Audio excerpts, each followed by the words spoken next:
Hello everybody and welcome to a brand new video. Today I wanted to go over 15 potential updates we are going to receive in Oldschool Runescape. Some of these have been confirmed, some of them are very likely, and yet some of them are just community suggestions or suggestions made on the Q&A that people like a lot, or just generally accepted to be a potential update in the future. Now I'm not going to be talking about any of the runefest reveals because those have been covered a lot and they are guaranteed to at least get pulled in the near future. Anyway guys, hope you enjoy and let's get started. Now coming up first is the Hit Splat update. Now this actually passed the poll back in 2016, so it's been a long time since this has been in the works, but essentially what it would do is you could add a toggle to make the damage dealt by other players a different shade or a different tint to yours to help differentiate between the two. It was polled in the content poll number 46 on August 17th of 2016, and apparently it's been delayed due to engine work. Now who's to say if this is still on the table or not, but it's been in the works for so long. I mean, it's not a game-changing update, but it is a nice quality of life change, and it's one of the few updates to pass a poll but never get implemented into the game. Next up here is the quest, the Fremenik Exile, which was a sequel to the Fremenik questline. The Fremenik Exiles was supposed to be a new master tier quest. It was first revealed by Mod Wolf, and he was working on it with his TAP project time, or his kind of personal time at Jagex. Now, if you remember, at that time was when the Gay Pride event was going on. There was a fair amount of criticism towards the Gay Pride event at the time. Some of it was justified towards it being a political issue in the game, but there ended up being a lot of hateful people and crazy people there, as well as those things tend to go. I think partly because of how people were reacting to the Gay Pride event in Oldschool Runescape. He just didn't feel like continuing on with the quest. Now that being said, I don't think it got abandoned. He probably just stopped working on it in his free time, which, I mean, it's his free time. If he doesn't want to do it, that's fine. So hopefully this will be coming out eventually. I really doubt they ditched the entire idea because quests are pretty well received and almost guaranteed of passing a poll. So hopefully we will receive the Fremenik Exiles at some point. Coming up next is the Reformation of in-game death mechanics. When Oldschool Runescape was in its infancy, the death mechanics got changed to something much safer and much lower risk. The main reason at the time was due to server instability, which was causing people to get DDoSed or just generally die and lose all of their stuff, which is pretty toxic and not something you want to have happening all the time. However, this was labeled a temporary fix, but now it's years later and it's the exact same death mechanic. Almost nobody actually loses their items in PVM scenarios. Now everyone's gotten used to it, however there's been a big push to change these back to be something a little bit more punishing. I think most people agree that they don't want to lose all their items from a simple death, but there needs to be some punishment, whether a monetary fee for every time you need to reclaim your items, or just generally make it more likely that you could lose your items. One of the more popular suggestions is a gravestone marker that drops on the ground and would persist through all of the worlds. You would have 20 minutes to make it back there, and at that point maybe there would be a fee on the gravestone marker themselves, maybe like 1% or 5% of your loot on the ground, or maybe just a flat fee of 100,000 coins, just so there is a punishing factor to dying. One change also caused by reworking the in-game death mechanics would be how your items are treated in an instanced scenario, because right now in an instant scenario, assuming it's not Zulrah or another safe death, you lose all of your items, where hopefully with this change your gravestone marker would appear outside of the instance and you would be able to reclaim your stuff. So some activities in Oldschool Runescape would become safer, but for the most part things would have a higher risk associated with them. Hopefully we will get this in 2019. It's in the works, but no date has been given yet. Next up is the upcoming Kourend rework. Yes, I know we are getting a big update for Kourend with the Kebos Lowlands and whatnot, but there is a separate update to rework the general aesthetic and feel, with particular emphasis on the Hosidius house. A few months ago, Mod West did post a new map of what the new area would look like, generally just reducing the size of the Tithe Farm because it was extremely large, making it feel more like a regular continent with little settlements, roads, and more interconnected aspects, as opposed to just one giant block in the middle of the area. There would be a new dungeon with a new chest, some other new content, but first and foremost it would be a visual rework, and it is planned to be released sometime around the Kebos Lowlands, either at the same time or a bit after it. Next up here is giant bosses. Now we've received quite a few of these so far. We have the Hill Giant boss, we have the Moss Giant boss. However, the Oldschool Runescape team has expressed that they're interested in completing the set as per se. There could be an Ice Giant boss as well as a Fire Giant boss. It's been suggested on the Q&A quite a bit. Now, for stuff like the Ice Giants and Fire Giant boss, they are actually decent Slayer tasks that people do a lot, whereas the Hill Giant and Moss Giant bosses are tasks that people just won't do. It's been proven that the rarity of the keys makes it not worth going out of your way to complete. The Slayer Masters that you need to use to get a Hill Giant task or even a Moss Giant task generally are not those that most people are going to be using. Once you unlock Neve, Duradel, you're not going to be doing Vanek tasks ever again, or you shouldn't be. So having a separate boss like a Fire Giant boss would be good because Fire Giants are assigned by high level Slayer Masters, making it more likely that people would be doing it consistently. Next up here is the Black Graceful set. This is something that gets mentioned all the time.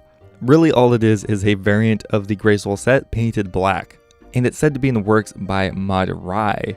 On top of that, people are looking to have the Graceful set changed overall. Right now you need to wear all of the pieces to get the set effect, where people would like to see the change that if you wear 5/6 of it or 4/6 of it, you would get a reduced effect, but still something. That would give more leeway to wear your skill capes or any other items that might be useful but you haven't taken in the past, just because of the Graceful set getting taken off. Next up here is displaying boss high scores on a website. Now this is something that the JMods have shown a lot of interest in. However, it's up to a different dev team to really implement this. The kill count data is logged on everybody's account already. You can already access a boss log in game. However, there's no high score results for who has killed the bosses the most. This would be an awesome competition, similar to how the high scores are right now. You can see who has the most experience in certain skills, so why can't you see who has killed the most amount of bosses? It would be an awesome update. It would really encourage people to kill existing bosses again, even if they didn't need the drops. Next up here is probably one of the most requested updates of all time, and that is hiding the poll results. As it is right now, the poll results are not hidden. Anyone can look at the poll results before they vote in the poll. There is no attempt to even hide it slightly. Before you vote, you see the result. And I am sure most people realize that there is legitimate psychology behind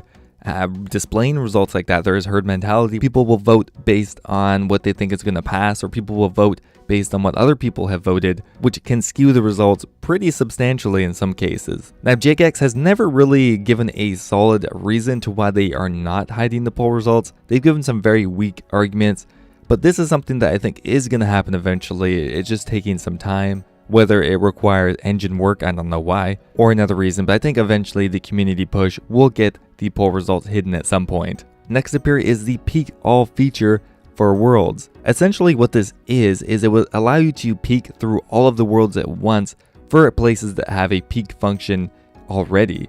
This would prevent you from having to hop constantly between all of the different worlds, and it would allow you to find an empty world for PVM very quickly. Because currently we already have the peek feature in place. However, this would just extend it to all of the worlds. This would be an awesome update because hopping between a ton of different worlds really does not add to my experience that much. So this would help out so much.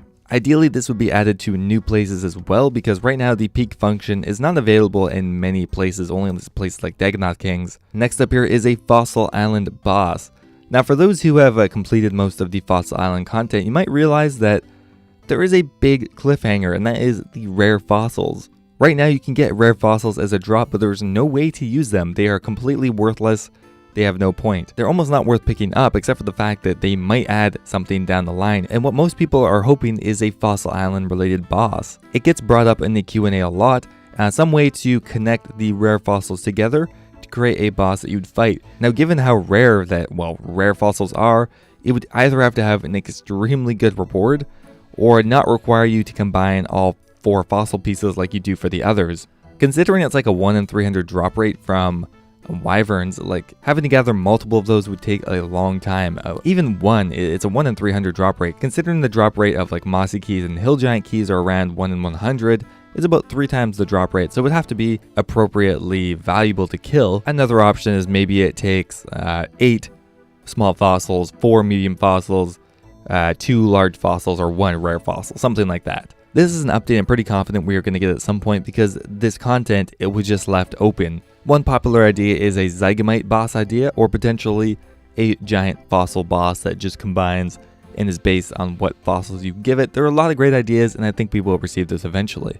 Next up here is the massive runecrafting pouch. A lot of players have suggested the ability to combine the 4 existing runecrafting pouches into one massive pouch. It would hold 30 essence, however it would only take up 1 inventory slot, which would allow you to bring more pure essence at a time. It would require 90 runecrafting to use. It's been suggested a few times in the Q&A, and it's been a fairly popular suggestion and would be a nice little buff to a runecrafting. This is only a community suggestion, so there is no date or even promise of this ever coming into the game, but it seems popular and potential. Next up here is rebalancing the Tamron's Scepter. Right now, the Tamron Scepter is clearly underpowered compared to the melee and ranged variants. Now, this has been brought up on the Q&A a lot, and it seems fairly likely that the Tamron Scepter will be buffed sometime in the future. Now, one popular suggestion is giving it an autocast spell similar to the Trident of the Swamp or the Trident of the Seas. This seems like the only way to make it viable. While your damage is higher, you're also risking the Revenant Ether as well as the runes, which makes it not worth it in most scenarios.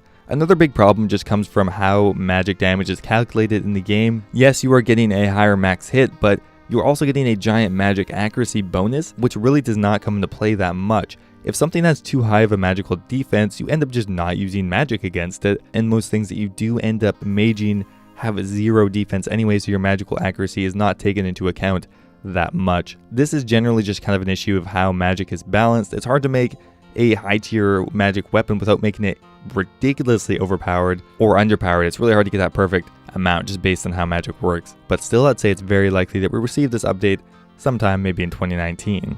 Next up here is the Eternal Ring of Wealth. There has been some interest and discussion on adding the Eternal Ring of Wealth because currently there is the Eternal Slayer Ring as well as the Eternal Glory. The Eternal Ring of Wealth would be created by sacrificing as many cut Dragonstones as you want into the Wilderness Volcano with a very rare chance of receiving a Ring of Eternal Wealth. It would have the exact same teleport options as a regular Ring of Wealth, but this one would of course be unlimited. I think this is a cool update, and it seems like the JMods were pretty positive towards the change. It does fit in nicely. It would even create a Dragonstone sink, I suppose, which would therefore increase the price of all of the Dragonstone jewelry, hopefully, because right now it's gotten pretty cheap. An Amulet of Glory is only 15,000 coins right now. Next up here is a suggested trio of bosses, and that is the Yetis of the Arbor. Some people feel that there is a low amount of winter-themed bosses in Oldschool Runescape. There is a community-driven suggestion to add 3 Yeti bosses into the game into a single icy lair located somewhere in the north of the Fremenik area. The mechanics for this boss would encourage gear switching or role switching as you would in a classic MMO.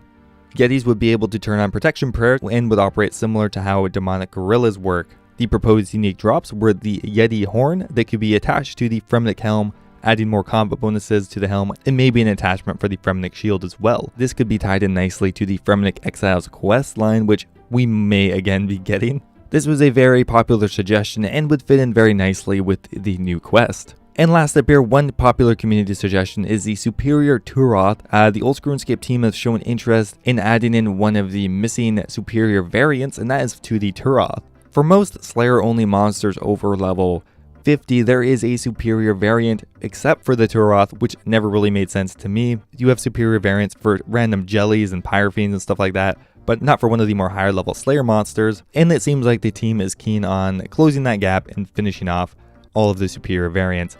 And that is it, guys. So those are 15 potential updates we are getting to the game. The first 5 are going to be pretty certain. We will get them eventually. The last few are more speculative and more hopeful ideas driven by the community. Anyway, guys, I hope you enjoyed the video. If you did, don't forget to leave the video a like. I appreciate it, and I'll see you next time.